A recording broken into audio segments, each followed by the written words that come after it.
मुख्यमंत्री पुष्कर सिंह धामी के ताबड़तोड़ प्रचार जारी। आज पंजाब में भाजपा प्रत्याशियों के पक्ष में करेंगे प्रचार। प्रधानमंत्री मोदी को तीसरी बार प्रधानमंत्री बनाने की करेंगे अपील।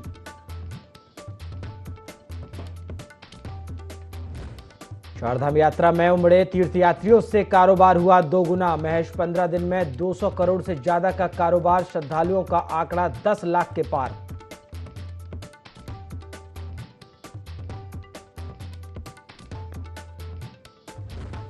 सिखों के प्रसिद्ध धाम हेमकुंड साहिब के खुले कपाट। 2000 से ज्यादा श्रद्धालुओं ने टेका मत्था। गुरुद्वारे परिसर में 50 मीटर एरिया में मोबाइल बैन।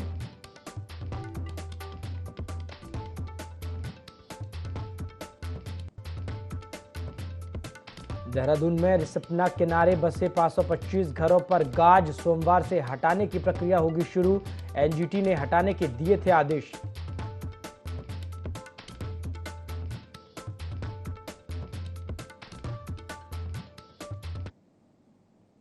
नमस्कार, IND 24 देख रहे हैं आप और मैं हूं आपके साथ प्रभात पांडे। बुलेटिन की शुरुआत देहरादून से आ रही बड़ी खबर के साथ करेंगे, जहां चारधाम यात्रा में तीर्थयात्रियों का जनसैलाब उमड़ा है। आपको बता दें, कारोबार पिछले सीजन के मुकाबले दोगुना हुआ है।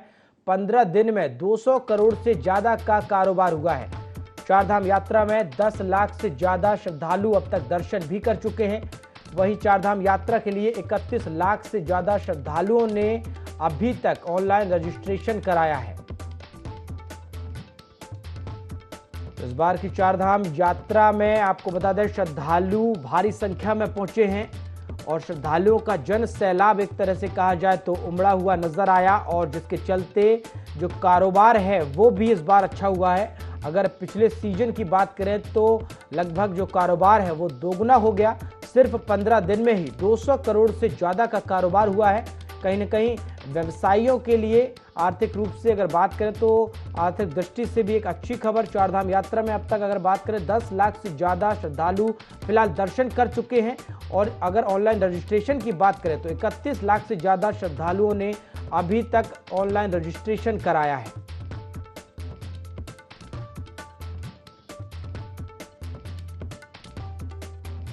उस खबर पर ज्यादा जानकारी के साथ हमारे सहयोगी विनय सूद हमारे साथ जुड़ गए हैं। विनय, अगर देखा जाए तो लगातार चारधाम यात्रा जो है इस बार चर्चा में है। लोगों की खासी संख्या में पहुंचने के कारण हो या अव्यवस्थाओं के कारण हो, लेकिन कहीं ना कहीं ये एक बड़ी खबर है और कहीं ना कहीं सुखद खबर भी है कि इस बार चारधाम यात्रा में तीर्थयात्री जो है वो भारी संख्या में पहुंचे हैं। जनसैलाब उमड़ता हुआ दिखाई दिया और कारोबार के लिहाज से भी कहीं ना कहीं ये अच्छी खबर है। जी बिल्कुल प्रभात, देखिए आपको बता दें कि चारधाम यात्रा की शुरुआत जिस तरह से हुई है, ऐसे में देखा जा सकता है कि पूरी तैयारियों में लगातार जिस तरह से उत्तराखंड सरकार यहाँ पर लगी हुई है, तो ऐसे में अब जो कारोबार की अगर बात करें तो जो चारधाम यात्रा के दौरान जो यहाँ पर माफ कीजिएगा, जो यहाँ पर कारोबार हुआ है, ऐसे में देखा जा सकता है कि 200 करोड़ से ज्यादा का जो कारोबार है वो यहाँ पर अभी फिलहाल हो चुका है 15 दिन में। तो इसी के साथ साथ यहाँ पे श्रद्धालुओं की अगर बात करें तो जो श्रद्धालु हैं लगातार चारधाम यात्रा में पहुंच रहे हैं, और जिस तरह से वहां पर दर्शन किए जा रहे हैं, तो काफी बड़ी संख्या को देखते हुए सीएम धामी लगातार दिशा निर्देश भी इस दौरान अधिकारियों को दे रहे हैं कि किसी भी तरह से जो श्रद्धालु है उनको कोई भी दिक्कतें इस दौरान ना आए, और लगातार यही प्रयास सरकार के हैं कि हर श्रद्धालु जो है चारधाम यात्रा में जो आने वाले श्रद्धालु हैं वो यहाँ पर दर्शन कर सकें। तो ऐसे में देखा जा सकता है कि पूरी तैयारियों में लगातार उत्तराखंड सरकार लगी हुई है, और जिस तरह से यहाँ पर चारधाम यात्रा चल रही है सुचारू रूप से उसको सफल बनाने के लिए जो है यहाँ पर सीएम धामी लगातार प्रयास कर रहे हैं। यहाँ पर रजिस्ट्रेशन की अगर बात करें तो रजिस्ट्रेशन भी जो है 31 लाख से ज्यादा ऑनलाइन रजिस्ट्रेशन किए जा चुके हैं। साथ ही साथ ऑफलाइन रजिस्ट्रेशन की अगर बात करें तो उस पर जो है अभी 31 मई तक रोक लगाई गई है। तो ऐसे में सीएम धामी ने अधिकारियों को निर्देश भी दिए हैं कि जो श्रद्धालु हरिद्वार और ऋषिकेश में रुके हुए हैं, 7 से 8 दिन जिनको रुके हुए हो गए हैं, और काउंटर खुलने का इंतजार जो श्रद्धालु कर रहे हैं, उनको भी भेजने की जो तैयारी है वो अब उत्तराखंड सरकार यहाँ पर करने वाली है। और सीएम धामी ने जिस तरह से दिशा निर्देश यहाँ पर अधिकारियों को दिए हैं कि जो श्रद्धालु इस दौरान हरिद्वार और ऋषिकेश में रुके हैं उनको भी यहाँ से यात्रा के लिए रवाना किया जाए, तो देखा जा सकता है कि पूरा फोकस मुख्यमंत्री पुष्कर सिंह धामी का चारधाम यात्रा को लेकर के इस समय बना हुआ है। जी बिल्कुल विनय, अभी केवल अगर बात करें तो 10 लाख से ज्यादा लोगों ने ही दर्शन किए हैं और 15 दिन में ही 200 करोड़ से ज्यादा का कारोबार हो चुका है। ऐसे में अगर ये माना जाए कि आने वाले दिनों में जो कारोबार है वो और बढ़ सकता है, क्योंकि अभी चारधाम यात्रा जारी रहेगी और कहीं ना कहीं इस बार अगर दर्शन को लेकर हो या व्यवसाय को लेकर हो, सारे रिकॉर्ड इस बार चारधाम यात्रा के टूटने वाले हैं। जी, बिल्कुल प्रभात देखिए 6 महीने की जो है चारधाम यात्रा चलती है और ऐसे में जिस तरह से यहाँ 15 दिन में ये रिकॉर्ड यहाँ पर टूटा है, 200 करोड़ से ज़्यादा का जो बिज़नेस है, जो कारोबार है, वो अभी हो चुका है। तो ऐसे में इसकी जो यहाँ पर संख्या है वो इस दौरान और आगे भी बढ़ेगी क्योंकि जिस तरह से कारोबार को लेकर के यहाँ पर 200 करोड़ का जो कारोबार है, वो अभी चारधाम यात्रा के दौरान हुआ है। तो ऐसे में जो यहाँ पर हम लोग हैं वो जिस तरह से रजिस्ट्रेशन उन्होंने 31 लाख श्रद्धालुओं ने जिस तरह से रजिस्ट्रेशन इस दौरान कराया है, तो ऐसे में अभी और रजिस्ट्रेशन की जो प्रक्रिया है, ऑफलाइन रजिस्ट्रेशन की जो प्रक्रिया है, वो भी 31 मई के बाद से शुरू हो सकती है क्योंकि सीएम धामी ने जिस तरह से दिशा निर्देश अधिकारियों को दिए हैं कि किसी भी तरीके से जो है असुविधा यहाँ पर श्रद्धालुओं को ना हो, उनके लिए तमाम जो व्यवस्थाएं हैं वो उत्तराखंड सरकार द्वारा की गई है, चाहे वो स्वास्थ्य के क्षेत्र में हो, चाहे वो पानी से लेकर भोजन की व्यवस्था हो। तमाम चीज़ों को ध्यान में रखते हुए सीएम धामी लगातार यही प्रयास कर रहे हैं कि उत्तराखंड आने वाले चारधाम यात्रा में आने वाले जो श्रद्धालु हैं, वो अच्छे से यहाँ पर जो है दर्शन कर सकें और पूरी व्यवस्थाएँ जो है उत्तराखंड सरकार की दुरुस्त इस दौरान की गई है। जी।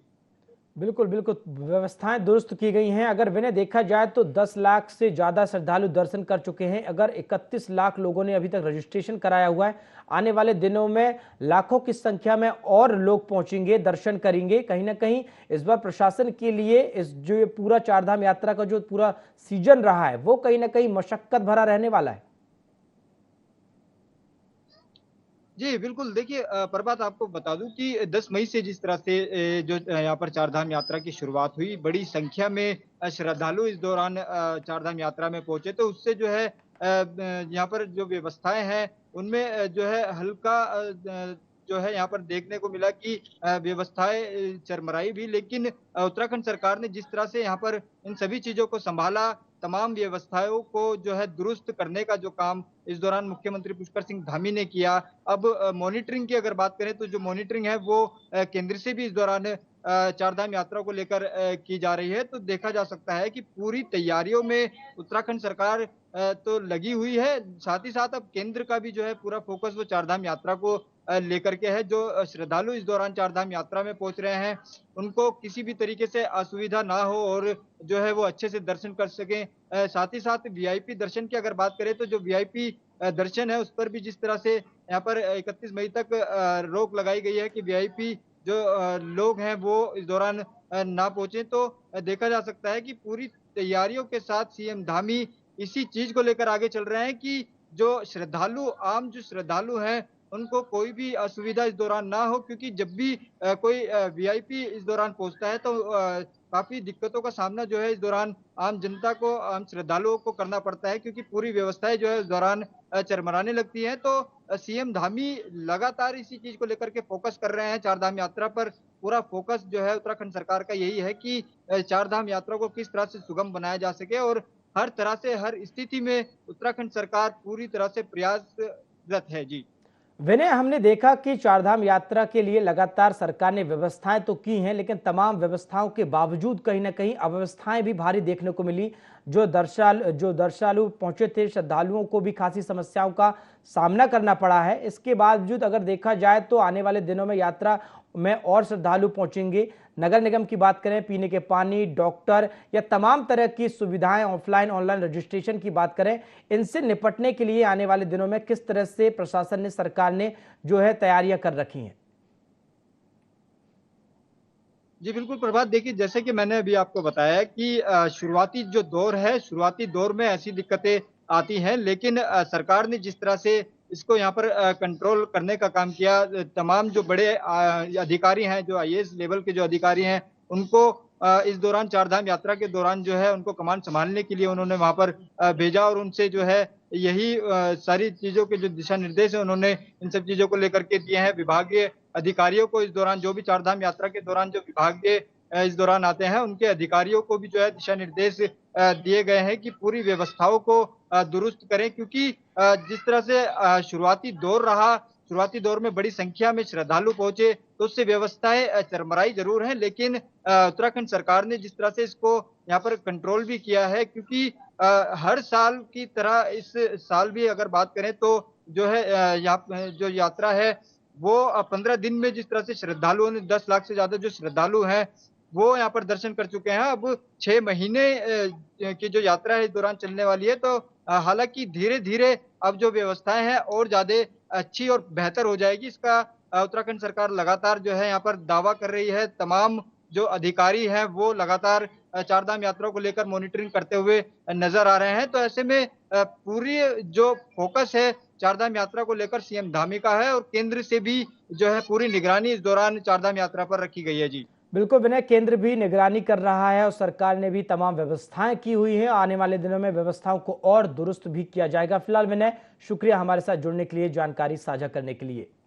खबरों में आगे बढ़ते हैं। पंजाब के लुधियाना में प्रेस को संबोधित करते हुए सीएम धामी ने कहा कि विपक्ष केवल तुष्टीकरण की राजनीति करना जानता है।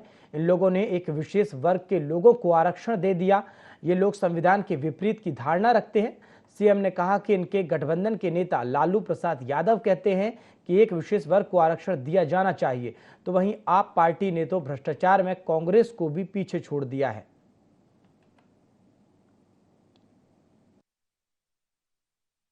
कांग्रेस और आम आदमी पार्टी जैसी पार्टियां एक दूसरे को एक खास वोट बैंक को फायदा पहुंचाने के लिए बहुसंख्यक आबादी के साथ नाइंसाफ करना चाहती है। कांग्रेस ने कर्नाटका में रातों रात एक वर्ग विशेष के लोगों को अन्य पिछड़ा वर्ग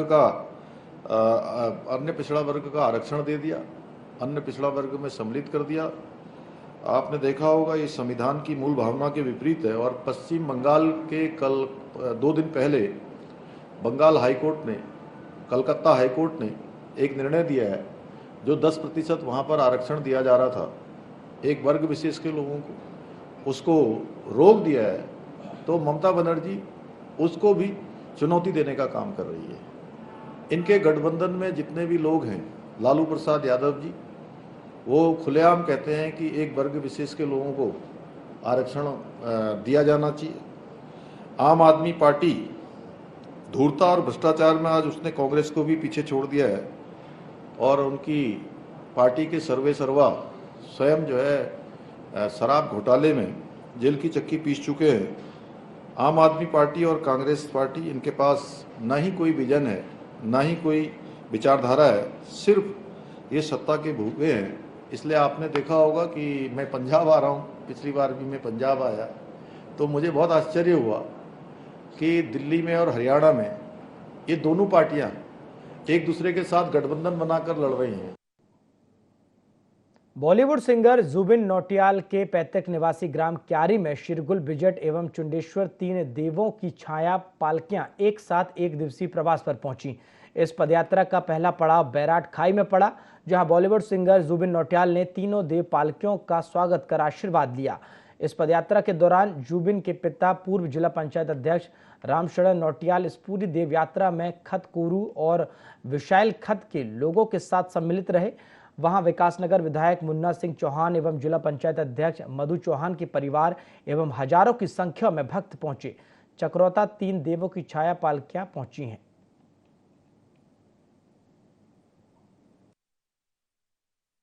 पूरा हिंदुस्तान परंपरा एक ऐसी चीज है जिससे पूरा हिंदुस्तान जुड़ता है, और जौनसार बाबर पूरा एक ऐसा परिवार है जो इतनी खूबसूरत परंपरा के साथ जुड़ता है। आज देवता को अपने कंधे में उठा करके घर ले जाने का अवसर मिल रहा है। इससे बड़ी ताकत मैंने कभी महसूस नहीं करी, इससे बड़ी शक्ति मैंने कभी महसूस नहीं करी। और जो यहाँ उसका उत्साह है लोगों के अंदर, और जो स्नेह है लोगों के अंदर, जो प्यार है देवता के लिए लोगों के अंदर, उसको देख करके मेरा मन गदगद हो। उत्तराखंड में चारधाम यात्रा की पवित्र यात्रा के लिए समूचे देश के श्रद्धालु पहुंच रहे हैं। हालांकि चारधाम यात्रा के दौरान अब तक 52 श्रद्धालुओं की मौत हो चुकी है। विशेषकर बुजुर्गों में हार्ट अटैक के मामले ने चिंताएं बढ़ा दी हैं।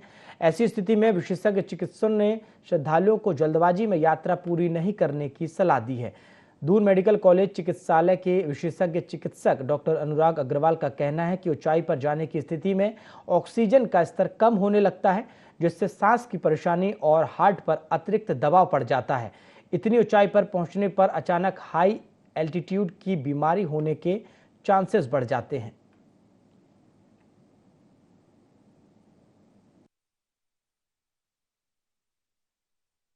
इसमें मैंने भी 2 साल पहले एक इंस्पेक्शन हम लोगों ने किया था, तो ये पाया कि बहुत तेज़ी से लोग दिल्ली से या राजस्थान से या कहीं से आते हैं और वो सेम डे जहाँ 400-500 मीटर पर हाइट है, आप 3-4 हज़ार मीटर की हाइट पर चढ़ जाते हैं। वो अपने आप में एक ऑक्सीजन की कमी होना, टेम्परेचर में बहुत गिरावट आ जाना। दूसरा ये भी देखने में आया कि वो लोग गर्म कपड़े नहीं कैरी करना चाहते हैं या कर पाते हैं, उन्हें शायद ना पता हो। ऊपर बहुत ज़्यादा ठंडा मौसम रहता है, आप 40-42 डिग्री से आकर सीधा 2-3 डिग्री में पहुंच जाते हैं। रात को और भी ठंड पड़ती है, तो ऐसे में गर्म कपड़े ज़रूर से कैरी करें। एक अपील मैं और करना चाहूँगा, इन दिनों यात्रा की शुरुआत में भीड़ बहुत ज़्यादा आ रही है, तो आप ज़रूर से अपना रजिस्ट्रेशन कराकर और प्लान करके ही चारधाम यात्रा के लिए आएँ। हरिद्वार के बहादुराबाद औद्योगिक क्षेत्र में ट्रांसफार्मर बनाने वाली फैक्ट्री में आग लग गई। बताया जा रहा है कि आग उस समय लगी जब फैक्ट्री में निर्माण काम चल रहा था। अचानक आग लगने की खबर से हड़कंप मच गया। मौके पर पहुंची फायर ब्रिगेड की 4 यूनिट ने आग पर काबू पाया। प्रत्यक्षदर्शियों के अनुसार वेल्डिंग का काम चल रहा था, जिससे निकली चिंगारी के चलते आग लगी। फिलहाल दमकल विभाग के जांच के बाद ही आग लगने के कारणों का खुलासा होगा।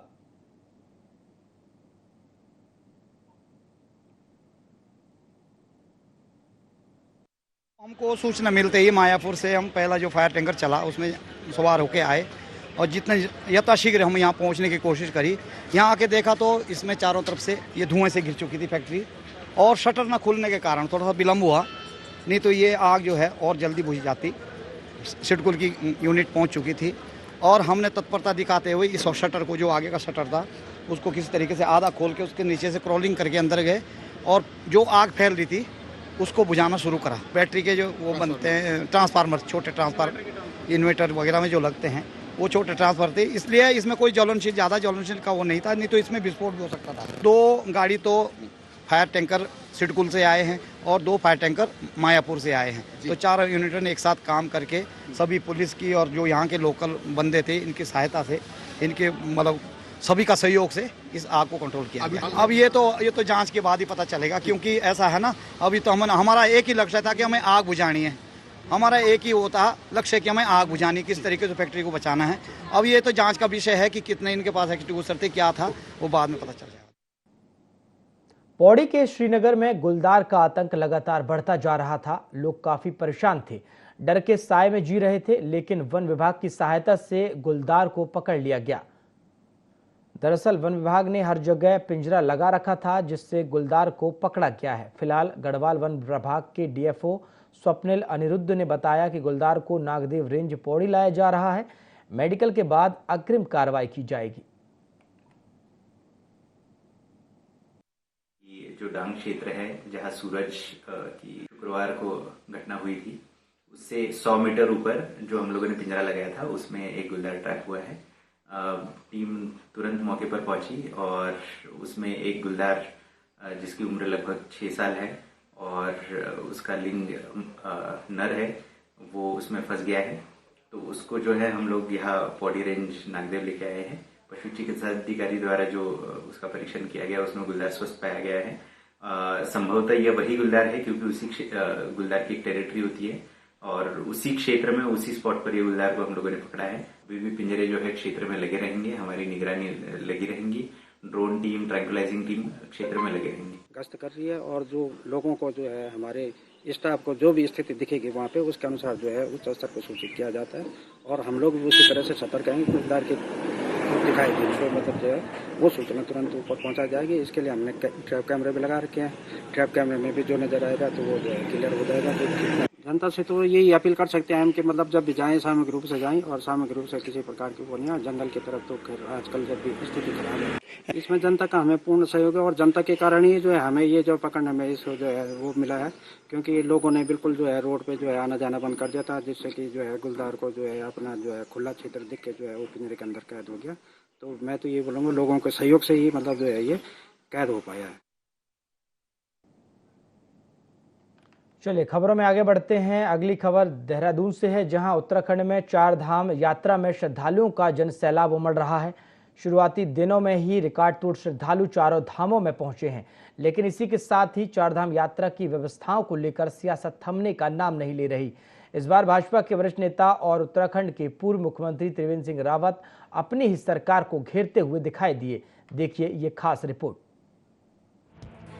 उत्तराखंड में चारधाम यात्रा की शुरुआत से ही व्यवस्थाओं की पोल खुलती नजर आई। इस बार चारधाम यात्रा में कई अव्यवस्थाएं देखने को मिली, लेकिन इन व्यवस्थाओं के बिगड़ने के कई कारण सरकार बता रही है, जिसमें कि भीड़ को भी एक कारण बताया जा रहा है। दरअसल बीते दिनों कैबिनेट मंत्री प्रेमचंद अग्रवाल ने एक बयान दिया था, जिसमें उन्होंने कहा था कि आचार संहिता की वजह से यात्रा की तैयारी में चूक हो गई। नहीं, आचार संहिता एक बाधा तो बना। देखिए, मैं फिर कह रहा हूँ कि 19 अप्रैल को हमारे यहाँ चुनाव पहले फेज में हो गए, यानी कि लगभग 1 महीना आज हो गया। उसके बावजूद अभी हमें काम करने में दिक्कतें आ रही है, हमें चुनाव आयोग की तरफ देखना पड़ रहा है। तो इन चीजों में थोड़ा सा चुनाव आयोग को हमारा तो आग्रह है उनसे कि इस पे थोड़ा सा वो शिथिलता बरते, ताकि इन पे हम लोग काम तेजी से कर सकें। चारधाम यात्रा में बिगड़ी व्यवस्थाओं को लेकर पूर्व सीएम त्रिवेंद्र सिंह रावत ने सवाल खड़े किए हैं। पूर्व सीएम त्रिवेंद्र सिंह रावत ने अपनी ही सरकार पर सवाल खड़े करते हुए कहा कि उत्तराखंड में 19 अप्रैल को मतदान संपन्न हो गया था और चारधाम यात्रा बाद में शुरू हुई, लेकिन प्रशासन अपनी नाकामी और बेवकूफी छुपाने के लिए इस तरह की बात कर रहा है।